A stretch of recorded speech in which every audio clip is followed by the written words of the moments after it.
Krishna, Krishna Krishna, Hare Hare, Hare Rama, Rama Rama, Hare Hare, Hare Krishna, Krishna Krishna, Hare Hare, Hare Rama, Rama Rama, Hare Hare, Hare Krishna, Hare Krishna. Om Ajnanatimirandhasya Jnananjana-shalakaya Chakshurunmilitam Yena Tasmai Shri Gurave Namaha. Jai Shri Krishna Chaitanya Prabhu Nityananda Shri Advaita Gadadhar Shivasadi Gaur Bhakta Vrinda. Hare Krishna, Krishna Krishna, Hare Hare, Hare Rama,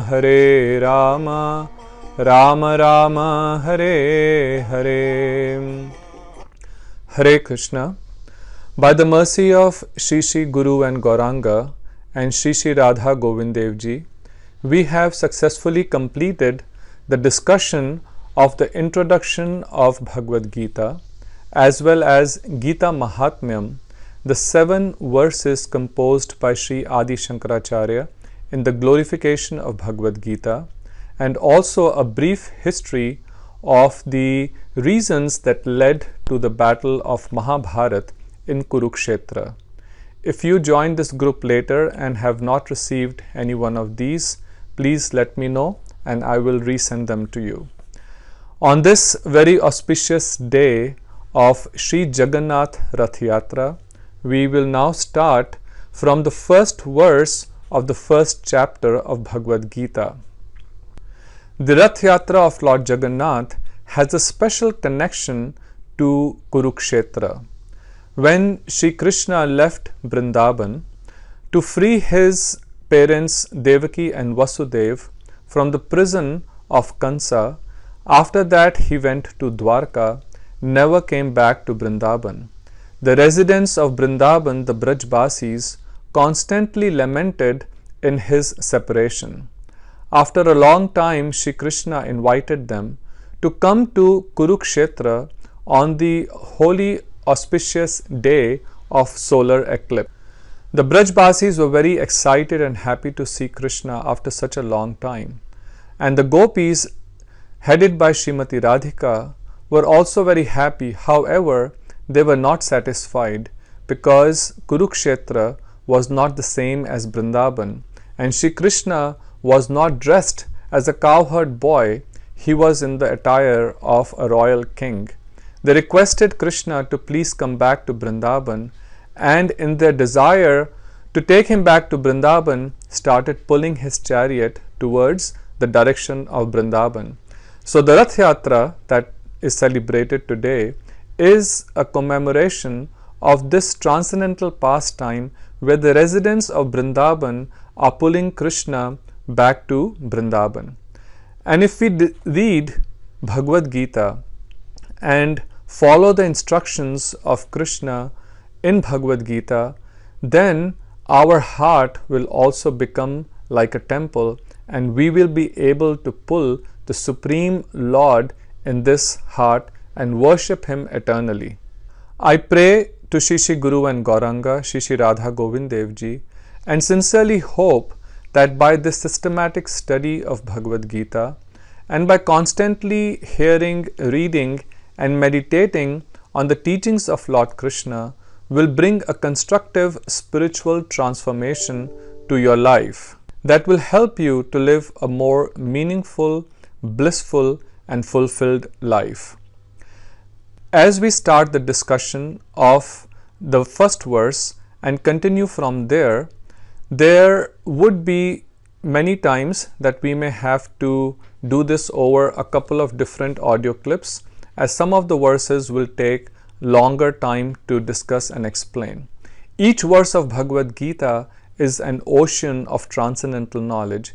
It is not possible to explain them in great detail, but still I will do my best to bring out the main points of each and every verse.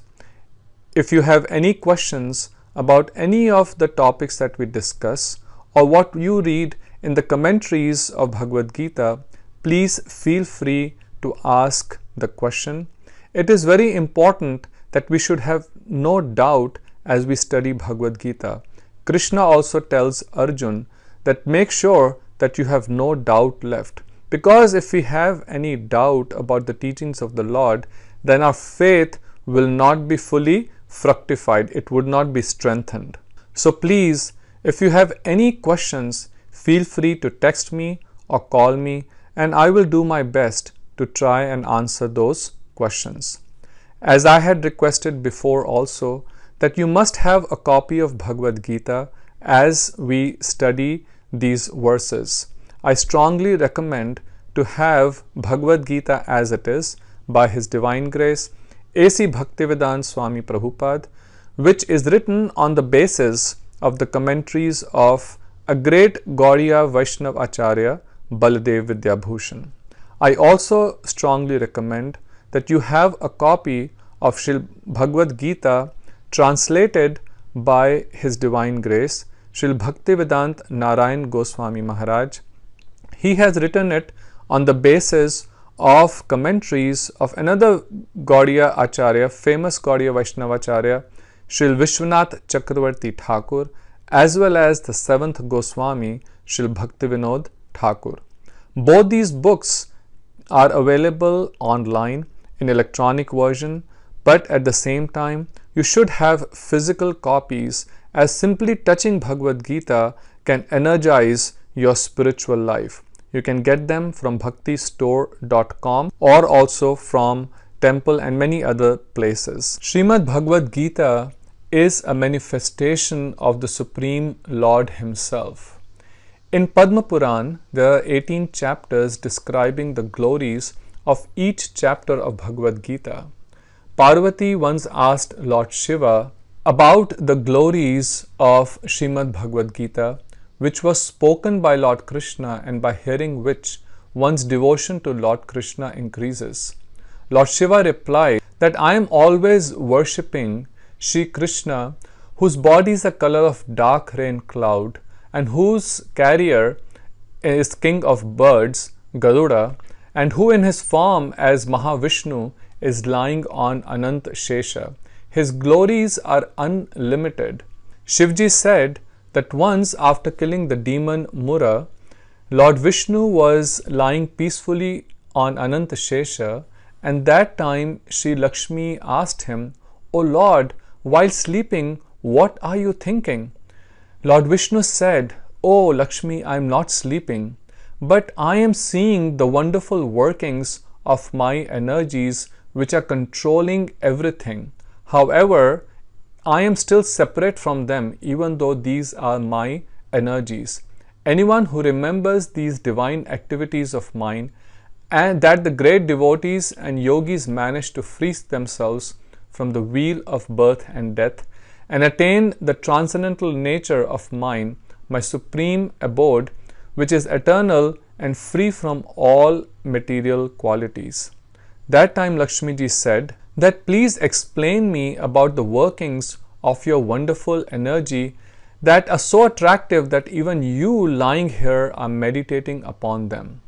Then Lord Vishnu said that Lakshmi, the workings of my multifold energies and how to become free from the bonds of birth and death and attain my supreme abode can only be understood by one of pure intelligence who has an inclination to render service unto me.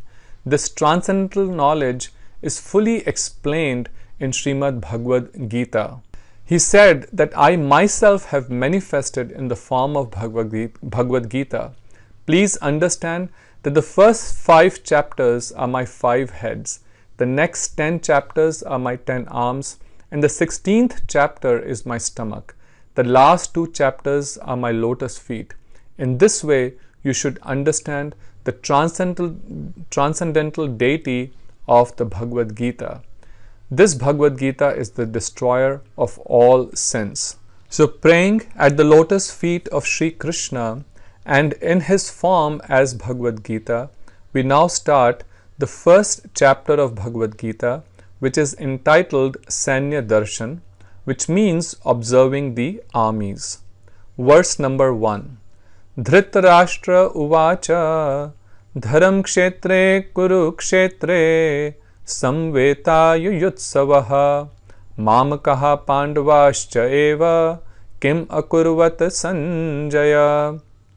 King Dhritarashtra said, O Sanjay, what did my sons and the sons of Pandu do, having assembled at the sacred land of Kurukshetra, desiring to fight? So Bhagavad Gita starts by Dhritarashtra asking this question from his charioteer Sanjay regarding what his sons, the 100 Kauravas, and the 5 sons of Pandu, called the Pandavas, did at the holy grounds of Kurukshetra, where they had assembled to fight. Elaborate commentaries on each verse of Bhagavad Gita have been written by Sri Baldev Vidyabhushan, Vishwanath Chakravarti Thakur, Bhaktivinoda Thakur, Srila Swami Prabhupada, Srila Bhaktivedanta Narayan Goswami Maharaj, and many great illustrious Vaishnav Acharyas. While we may not have an opportunity to read each one of them in detail, I would like to start the first verse of Bhagavad Gita by reading some parts from the commentaries of Srila Vishwanath Chakravarti Thakur. His commentary is entitled Sararth Varshini Tika, which means the shower of essential meanings. Praying to Sri Chaitanya Mahaprabhu, he says, May Sri Krishna Chaitanya Mahaprabhu, who dispelled the darkness of the earth by distributing his own name Sri Krishna, who increases the bliss of the lotus-like devotees, who is the storehouse of the nectar of love of Godhead, and who is that person who bestows the most elevated relationship of divine amorous love, perform his playful pastimes in my heart.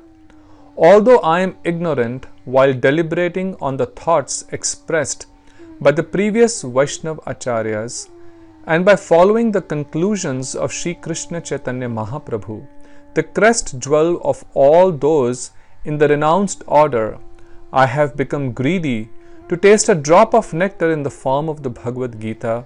Therefore, saintly persons should forgive the surrendered soul.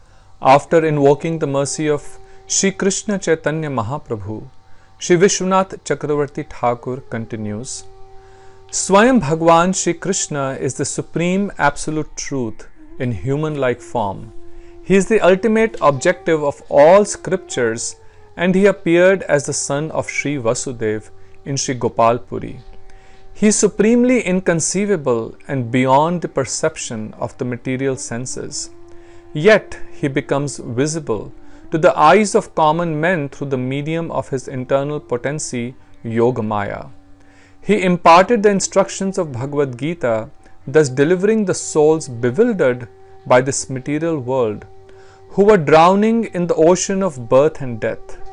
He submerged them in the great ocean of transcendental love of Godhead by bestowing upon them a taste of his sweetness, beauty, and other qualities. He appeared in this world, being bound by his promise to protect the saintly persons and annihilate the demonic classes. Yet, on the pretext of removing the burden of the earth, he in fact awarded supreme protection in the form of liberation to the miscreants, to those who were antagonistic towards him, and to the souls drowning in the miseries of this vast ocean of material existence, which is compared to Kumbhipak, a hellish planet where sinful persons are cooked in boiling oil. Bhagwan Shri Krishna instructed Bhagavad Gita so that after his disappearance from this world, the conditioned souls who have been influenced by ignorance since time immemorial and completely bound by lamentation, illusion, and so forth could be delivered. Furthermore, to uphold his glories that are found in the scriptures and which are sung by saintly personalities, he directed These instructions of Bhagavad Gita to his very dear associate Arjun, who had voluntarily accepted a wheel of lamentation and illusion.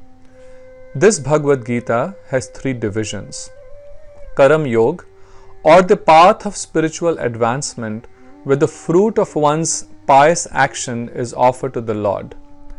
The second is Gyan Yoga, which is the path of spiritual advancement through transcendental knowledge. And the third is Bhakti Yoga, the path of loving devotion to the Supreme Lord. In the 18 chapters of Bhagavad Gita, Shri Krishna describes the ultimate goal of life by revealing the purport of the Vedas and the 18 types of knowledge. In the first 6 chapters of Bhagavad Gita, Karam Yoga is taught. In the last 6 chapters, Gyan Yoga is instructed. And in the 6 chapters placed between them, Bhakti Yoga, which is more confidential and rarer than the other 2 types of yoga, is taught. This Bhakti Yoga is also very life of both Karam and Gyan. Without devotion, Karam and Gyan are fruitless. Only when combined with devotion are they partly acceptable. Devotion or Bhakti is of 2 types: exclusive devotion and devotion that is prominent but not yet pure, being mixed with another process. This is called Pradhani Bhuta. Exclusive devotion is in itself independent and supremely powerful, and it does not require any assistance from Karam and Gyan. It is therefore described as extremely potent, possessed of nothing other than the desire to please Krishna, unalloyed or one-pointed, and so on. However, in the practice of Pradhani Bhuta Bhakti, it remains mixed with Karam and Gyan. This will be explained later in depth. To explain the nature of Arjun's lamentation and illusion, the speaker of the Mahabharata, Sri Vaishampayan, a disciple of Vyasadeva, is reciting the Bhishma Parva section of the Mahabharata to his listener Janmejaya. He begins with the word Dhritarashtra Uvacha. Dhritarashtra said. Dhritarashtra is asking his minister Sanjay, "O Sanjay, what did my sons and the sons of Pandu do, having assembled on the battlefield of Kurukshetra, desiring to fight?" So what is the significance of Kurukshetra? Why it is called Dharamkshetra? We will discuss it next time. Till then, Hare Krishna, Radhe Radhe, have a very blessed day. Hare Hare, Hare Rama.